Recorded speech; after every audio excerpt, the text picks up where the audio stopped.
ఇప్పుడు మీరు ఈ వీడియోలో చూస్తున్న ఫోన్ ఐఫోన్ ఎక్స్ఆర్. ఇది ఆల్మోస్ట్ లాంచ్ అయిపోయి ఒక 7 ఇయర్స్ అయితే కంప్లీట్ అయిపోయి ఉంటుంది.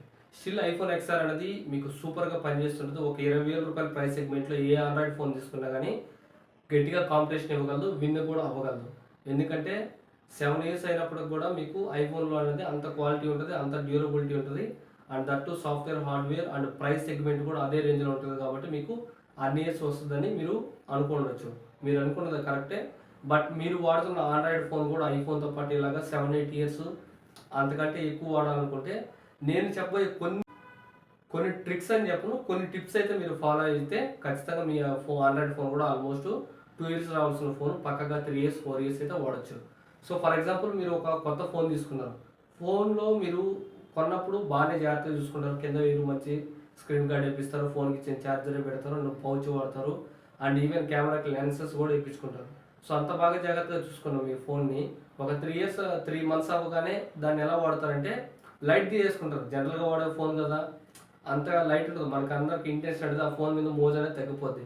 అప్పుడు ఏం చేస్తాం, సింపుల్గా చెప్పాలంటే మనకు ఛార్జర్ విషయానికి వస్తే ఏ ఛార్జింగ్ పడితే ఆ ఛార్జర్ పెట్టేస్తాం. నీ ఫోన్ అనేది 20 వాట్ సపోర్ట్ చేసినా కానీ నీ ఫ్రెండ్ ఫోను 40 వాట్ సపోర్ట్ చేసే ఫోన్ ఉంటుంది. ఆ సేమ్ ఛార్జర్ తీసుకొచ్చేసరికి 40 వాట్ దాన్ని 20 వాట్ ఫోన్కి అయితే ఛార్జ్ చేస్తాం. సో అది మీ ఫోన్ అనేది తీసుకోదు. బట్ 1 or 2 టైమ్స్కి అయితే ఎమర్జెన్సీ టైం లేదా అప్పుడప్పుడైతే పర్లేదు. ఇలా కంటిన్యూగా నెలలో ఒక 10 నుంచి 12 టైమ్స్ కానీ రిపీటెడ్గానే అవుతుంటే సైకిల్ అనేది ఒక 3-4 మంత్స్లోనే నీ బ్యాటరీ హెల్త్ అనేది తగ్గిపోద్ది. అండ్ నీ బ్యాటరీ అనేది మొబైల్లో ఛార్జింగ్ అనేది ఎక్కువసేపు నిలబడదు. ఈవెన్ మీకు రెగ్యులర్గా 8 అవర్స్ వస్తున్న బ్యాటరీ అప్పుడు మీకు 4 అవర్స్కి లైఫ్ పడిపోవచ్చు, ఖచ్చితంగా పడిపోద్ది కూడా. సో ఇది నీ ఫోన్కే లైఫ్కే కాదు, బ్యాటరీ కొన్నిసార్లు ఓవర్ హీట్ అవుతుంటుంది, ఆన్సర్స్ కూడా ఉన్నాయి. కాబట్టి సో థర్డ్ పార్టీ ఛార్జెస్ని అవాయిడ్ చేయండి. మీ ఫోన్కి వచ్చిన వాడుకోండి. ఒకవేళ మీ ఫోన్కి ఇప్పుడు వచ్చే ఫోన్స్లో ఛార్జర్ రావట్లేదు కదా, వెబ్సైట్లోకి వెళ్ళండి, మీ అఫీషియల్ మోడల్ సెలెక్ట్ చేసుకొని మీ ఛార్జర్స్ అయితే బై చేయండి. ఎస్పెషల్ ఐఫోన్స్ అయితే కంపల్సరీ మీరు ఏ థర్డ్ పార్టీ పడితే అవి థర్డ్ పార్టీ యూజ్ చేయొద్దు. బ్యాటరీ లైఫ్ అయితే దెబ్బతింటుంది. వన్స్ మీ బ్యాటరీ కానీ హెల్త్ కానీ తగ్గిపోయిందంటే బయట మార్పించలేరు, సర్వీస్ సెంటర్కి ఎత్తుకోకపోతే మీ కిడ్నీలో అమ్ముకోవాలి, తెలుసు కదా. 20,000 నుంచి 30,000 charger service charge parts cost అయితే ఉంటుంది. సో చాలా జాగ్రత్తగా అయితే వాడుకోండి. అండ్ నెక్స్ట్ మనకి ఫోన్లో తొందరగా డ్యామేజ్ అయ్యే పార్ట్ ఏదైనా ఉంటే డిస్ప్లే అయితే డ్యామేజ్ అవ్వదు, మనం డ్యామేజ్ చేస్తాం. కింద వేస్తాం, లేదంటే మట్టిలో వేస్తాం. కొంతమంది ఇష్ట ప్రకారం వాడుతుంటాం, కొంతమంది టెంపర్డ్ గ్లాస్ కూడా వాడుకుని ఇష్ట ప్రకారం వాడుతుంటారు. దీనివల్ల ఏంటంటే మీకు ఫస్ట్ స్క్రీన్ మీద కింద వేయకుంటే స్క్రాచ్లు అయితే పడతాయి, అండ్ మెల్లమెల్లగా డస్ట్ అయితే లోపలికి వెళ్ళద్ది.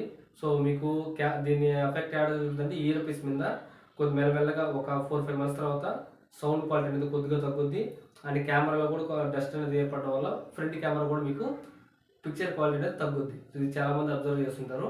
అండ్ మాన్యువల్గా కింద వేయడం. సో వన్స్ మీరు కానీ కింద పడి ఫోన్ డిస్ప్లే పగిలిందా, ఐఫోన్ విషయంలో అయితే మీరు తెలుసు, ప్రైస్ నేను మాటికి చెప్పిన అవసరం లేదు. 30,000 40,000 మీ మోడల్ని బట్టి మీకు కొత్త ఫోనే వస్తుంది, ఆ రేంజ్లో ఉంటాయి. అండ్ ఒకవేళ ఆండ్రాయిడ్ స్క్రీన్ తీసుకున్నా కానీ మీకు మార్కెట్లో 7-8,000 ఉంటాయి. సో డిస్ప్లే అనేది చాలా జాగ్రత్తగా కాపాడుకొని కింద వేయొద్దు. టెంపర్ గ్లాస్ ప్రాపర్గా వేయించుకోండి. రోడ్ సైడ్ వాడి 20 రూపాయలు, 30 రూపాయలు, 50 రూపాయలు, 100 రూపాయలు అటువంటి టెంపర్ గ్లాస్ వేయద్దు. ఎందుకంటే అవి థిక్ అనేది చాలా తక్కువ ఉంటాయి.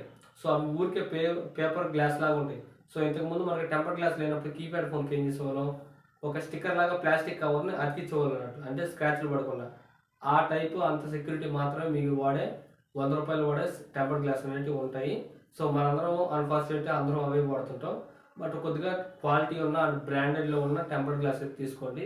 థిక్నెస్ అనేది చూడండి, క్వాలిటీ అనేది చూడండి. దానివల్ల ఏంటంటే మీకు బై మిస్టేక్ కింద పడ్డా కానీ మీ ఫోన్ డిస్ప్లే అనేది ఇన్నర్ డిస్ప్లే అనేది దెబ్బతినకుండా ఉంటుంది.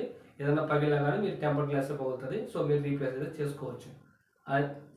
అనిగా మూడో టిప్ విషయానికి వస్తే మీ కెమెరా లెన్సెస్ అనేది చాలా బాగుంటాయి. కెమెరా అనేది క్వాలిటీ కోసం చాలామంది తీసుకుంటారు. చాలామంది ఇట్లా కింద ప్లేస్ చేయడం వల్ల ఏమవుతుందంటే కెమెరా కింద మీకు కొద్ది రోజుల తర్వాత డస్ట్ కావచ్చు, అండ్ చిన్న చిన్న పార్టికల్స్ ఏంటంటే మీ కెమెరా గ్లాస్ ఉంటాయి కదా, స్క్రాచ్లు పడతాయి. ఆ స్క్రాచ్లు పడడం ఏంటంటే కంప్లీట్గా మీకు కెమెరా క్లారిటీ అనేది తగ్గిపోతుంది. దానివల్ల అట్లా కాకుండా ఉండాలంటే మీరు లెన్స్ అయితే వాడండి. మీరు ఐఫోన్ వాడుతున్నారు, లేదంటే ఏదైనా ఒక mid level 25,000 30,000 rupees Android phone కానీ వాడుతున్నారంటే డెఫినెట్గా ఒక లెన్స్ అయితే ఉంటాయి మీ ఫోన్స్కి. లెన్స్ అయితే వేయించుకోండి. దానివల్ల మీకు కెమెరా క్వాలిటీ అనేది పాడవదు. ఎప్పటికీ ఒరిజినల్ గ్లాస్ అట్లానే ఉంటుంది. ఒక లెన్స్కి స్క్రాచెస్ పడ్డ రీప్లేస్ అయితే చేసుకోవచ్చు. అండ్ ఇంకొక థర్డ్ పాయింట్ ఏంటంటే మీ ఫోన్ ఎక్కువ రోజులు రావాలంటే స్టోరేజ్ అనమాట. సో స్టోరేజ్ ఇష్ట ప్రకారం మీరు 64 GB, 128 GB, 256 GB ఎంత జీబీ ఇప్పుడు మనకు సరిపోవట్లేదు. ఎందుకంటే మనం ఏ పడితే ఫోటోస్ క్లిక్ చేస్తున్నాం, ఎలా పడితే అలా వాడుతున్నాం.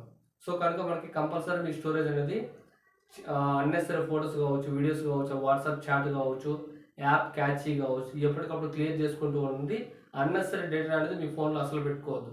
మీ ఫోన్ ఎప్పుడైతే ఒక 128 GB స్టోరేజ్ ఉన్న ఫోన్ మీది ఆల్మోస్ట్ ఒక 80 GB 70 GB వచ్చిందంటే మీ ఫోన్ అనేది డేంజర్ జోన్లో ఉన్నట్టు.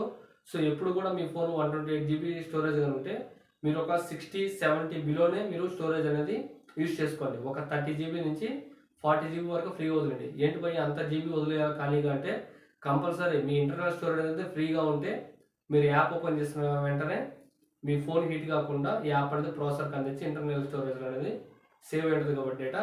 సో తొందరగా ప్రాసెసింగ్ చేసి మీకు కావాల్సిన యాప్ అనేది మీకు డిస్ప్లే మీద కనిపిస్తుంది. అది వీడియో కావచ్చు, ఫోటో కావచ్చు, యాప్ కావచ్చు. సో చాలా బాగుంటుంది. మీరు స్టోరేజ్ అనేది కానీ మెయింటైన్ చేస్తే మీ ఫోన్ అనేది స్పీడ్ అనేది చాలా బాగుంటుంది. ఇంకా ఫైనల్గా చెప్పాల్సింది వస్తే మీకు సాఫ్ట్వేర్ పరంగా మీరు రెగ్యులర్గా వాడేది, సో ఏదైతే మీరు ఎక్కువ వాడుతుంటారు కదా ఇది, సో మీరు ఏదైతే థర్డ్ పార్టీ వెబ్సైట్ కావచ్చు, కుకీస్ కావచ్చు, అవి ఏ వెబ్సైట్లో పెడితే ఆ వెబ్సైట్లోకి వెళ్ళిపోయి అన్ని నోటిఫికేషన్స్ అన్నీ అలా అడుగుతూనే ఉంటాయి. మీరు ఏ వెబ్సైట్ విజిట్ చేసినా కూడా అవి మైక్రోఫోన్, మీ ఫొటోస్, గూగుల్ ప్రతిదీ పర్మిషన్స్ అయితే అడుగుతుంటుంది. ఆ పర్మిషన్స్ ఏవి పడితే అవి ఇవ్వకండి. ఆ వెబ్సైట్ మీకు మరీ అంత అవసరం అనుకుంటే ఆ పర్మిషన్స్ ఇచ్చేసి వెంటనే ఆ వెబ్సైట్ క్యాచ్ డిలీట్ చేసి ఒకవేళ యాప్స్ కానీ ఉంటే ఆ పర్మిషన్స్ అన్నీ డిసేబుల్ అయితే పెట్టుకోండి. సో దీనివల్ల ఏంటంటే మీకు సాఫ్ట్వేర్ అనేది ఏ ఏ ఏ వైరస్, సో దీనివల్ల ఏంటంటే మీ ఫోన్కి వైరస్ థ్రెట్ కావచ్చు అండ్ మాల్ ఫంక్షన్స్ కావచ్చు మీ ఫోన్లో ఇన్స్టాల్ కాకుండా మీ డేటాతో పాటు మీ ఫోన్ స్పీడ్ కూడా ఎక్కువ రోజులు ఉండేటట్టు చూస్తుంటుంది. సో ఈ టిప్స్ కానీ మీరు పాటిస్తే మీరు ఖచ్చితంగా డెఫినెట్గా మీ స్మార్ట్ ఫోన్ అనేది 3 years రావాల్సిన ఫోను 5 years అయితే వస్తుంది. సో అంతకాడికి ఏం పెద్దగా డ్యామేజ్ అయ్యే ఉండవు ఫోన్లో. సో రీసెంట్గా వచ్చిన కొన్ని ఫోన్స్లో అయితే మదర్ బోర్డ్ ఇష్యూస్ వస్తున్నాయి. సో అవి మ్యానుఫ్యాక్చరింగ్ డిఫెక్ట్, మనం ఏం చేయలేం. ఆ ఓవర్ హీట్ అయినప్పుడు లేదంటే మన కింద పడినప్పుడు, వాటర్లో పడినప్పుడు అప్పుడు మదర్ బోర్డ్ అనేది చిన్నగా ప్రాబ్లమ్స్ అయితే వస్తాయి. కొన్ని ఫోన్లు ఏంటంటే మనం ఏం చేయకుండా కానీ రెగ్యులర్గా యూజ్ చేస్తుంటే ఆన్ కాకుండా ఉంటాయి. సో అవి మ్యానుఫ్యాక్చరింగ్ డిఫెక్ట్, వాటిని మనం ఏం చేయలేం మన టైం బ్యాడ్ ఉంటే. సో రిమైనింగ్ నేను చెప్పిన ఈ 4-5 టిప్స్ చెప్పాను కదా, ఆ టిప్స్ కానీ మీరు కానీ పాటిస్తే డెఫినెట్గా మీ స్మార్ట్ ఫోన్ లైఫ్ అనేది చాలా బాగుంటుంది. ఆండ్రాయిడ్కి సేమ్ టిప్స్ వర్తిస్తాయి అండ్ ఐఫోన్కి కూడా సేమ్ టిప్స్ వర్తిస్తాయి. అండ్ ఐఫోన్ మీరు ఇంకా జాగ్రత్తగా వాడుకోవాలి. అర్థమైందా? Thanks for watching. బాబాయ్ నౌ.